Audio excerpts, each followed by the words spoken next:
It's have brought, of course, that issue of inequality in France right back to the fore. Benjamin Haddad is a spokesperson for President Macron's party, Renaissance, and a member of parliament. And he joins me now from Paris. And really good to get your input here. I was really struck by the fact that the average age of those arrested over the past week in the violence was 17. That's according to your interior minister. And yet you, sir, seem to suggest that the shooting of that 17-year-old child, he was a child, during a routine traffic stop was not racist. You don't feel that it points to something larger, some other problem with French society?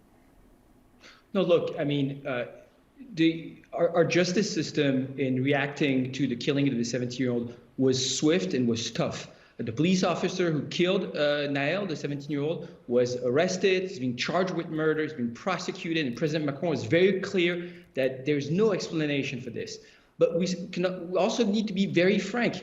Nothing can justify or excuse the violence that we've seen in some of the streets of our country, and the victims here. And I understand, sir. And the government ministers you included have been very clear about denouncing what happened to that young boy in that car. At the same time, though, I'm going to go right back to your words. You wrote in late 2020 that discrimination in the job and housing markets, as well as hate speech against Muslims, is a serious problem that French society must address. Your words.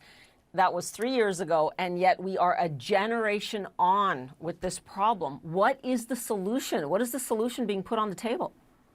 Well, first, France is not a racist country, and our police is facing very stressful and dangerous situations every day, and making a blanket statement on either them or the country is not helpful. And we've reinvested massively in these neighborhoods in terms of jobs, where youth unemployment is at the lowest in decades, in terms of education and housing. And of course we could do better. And of course we could reinvest. But let's also have no taboo about some of the responsibilities here. And I think President Macron was right to also raise the responsibility of parents, to also raise the responsibility of some social media in encouraging some of the violence that we've seen. Once again, our societies have challenges. I've lived for a long time in the United States. I'm a friend of America. But when I look at discrimination, police violence, upward mobility, and opportunities in both our countries, I don't think we have lessons to receive from some commentary I've seen in the United States. I think we should all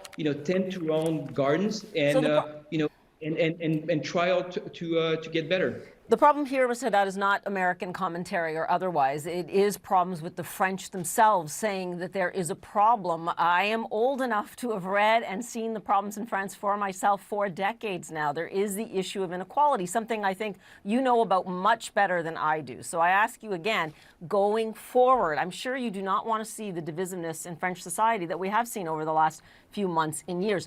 What is on the table? What can be done? Because that is a huge issue of inequality that you're having 15-year-olds now arrested for whatever reason, but it is still their future, their France. They're not being arrested for whatever reasons. They're being arrested because they've been targeting local officials, because they've been burning schools, small businesses, because they've been destroying public transportation. Once again, I refuse to reduce the situation of either France or these specific neighborhoods that we're talking about to these young rioters. There's hundreds of thousands of people who are making a living, who want to live a peaceful life, and who are the first victims of what we've seen, of the violence that we've seen in the streets of Paris and elsewhere in the last few days. And they're the ones that we need to protect. So no solutions on the table from you? But once again, as I said, if you look at what we've been doing in the last few years, we've reinvested. I'm sure we have challenges in terms of housing, in terms of education, in terms of reinvesting also security in these neighborhoods. But, our country is also changing. My father immigrated from Tunisia.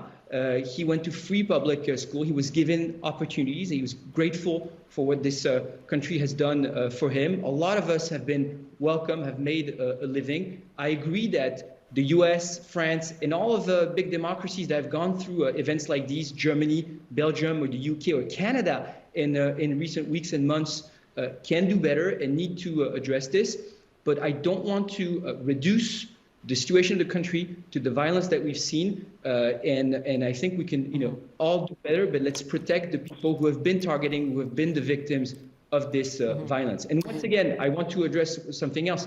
The justice system was swift in responding. Any kind of police violence is unacceptable. The president has made it very clear, the interior minister, and this is why the police officer were very swiftly arrested and being prosecuted. Understood. Mr. Haddad, we appreciate your candor. We really do. Thanks for being with us. Thanks so much.